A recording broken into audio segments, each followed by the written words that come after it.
Hello guys, ഞാനിന്ന് എൻ്റെ നാട്ടിൽ നിന്ന് കോട്ടയത്തു നിന്ന് കോഴിക്കോട് വരെ ഒന്ന് പോവാം.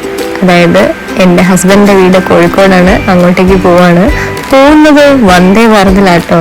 അപ്പം ഞാൻ ആദ്യമായിട്ടോ വന്ദേ ഭാരതിൽ കയറുന്നപ്പോൾ എങ്ങനെയുണ്ട്, അടിപൊളിയാണോ എന്ന് നോക്കിക്കളയാം. അപ്പം ആദ്യം തന്നെ നമുക്ക് ബ്രേക്ക്ഫാസ്റ്റ് കിട്ടിയിട്ടുണ്ട്. ബ്രേക്ക്ഫാസ്റ്റിനായിട്ട് നൂൽപുട്ടുണ്ടായിരുന്നു, മുട്ട റോസ്റ്റ് ഉണ്ടായിരുന്നു, അതുപോലെ കേസരി ഉണ്ടായിരുന്നു, പിന്നെ പഴം പുഴുങ്ങിയതുണ്ടായിരുന്നു. മൊത്തത്തിൽ അടിപൊളിയായിരുന്നു, ഒത്തിരി എൻജോയ് ചെയ്തു. പിന്നെ അതുപോലെ തന്നെ അതിൻ്റെ കൂട്ടത്തിൽ ചോക്കോപ്പൈ ഒക്കെ കിട്ടിയിട്ടുണ്ടായിരുന്നു കേട്ടോ. ചോക്കോപ്പൈ ഉണ്ടായിരുന്നു, അതുപോലെ ഒരു ജീര മസാല സോഡയുണ്ട്. അത് അത്രയ്ക്ക് ഇങ്ങോട്ട് എനിക്ക് ഇഷ്ടപ്പെട്ടില്ല, ഓക്കെ ആയിരുന്നു. എന്നാലും ദേഹത്തിനൊക്കെ നല്ലതാണെന്ന് തോന്നുന്നു. അതുപോലെ ചോക്കോപ്പൈ എനിക്ക് ഒത്തിരി ഇഷ്ടപ്പെട്ടു, അത് നന്നായിട്ട് കഴിച്ചു, അടിപൊളിയായിരുന്നു. അതുപോലെ തന്നെ ഒത്തിരി നമുക്ക് യാത്ര നന്നായിട്ട് എൻജോയ് ചെയ്യാനും പറ്റും, ഒത്തിരി ടയേർഡാവില്ല. പെട്ടെന്ന് തന്നെ കോഴിക്കോട് എത്തുകയും ചെയ്തു.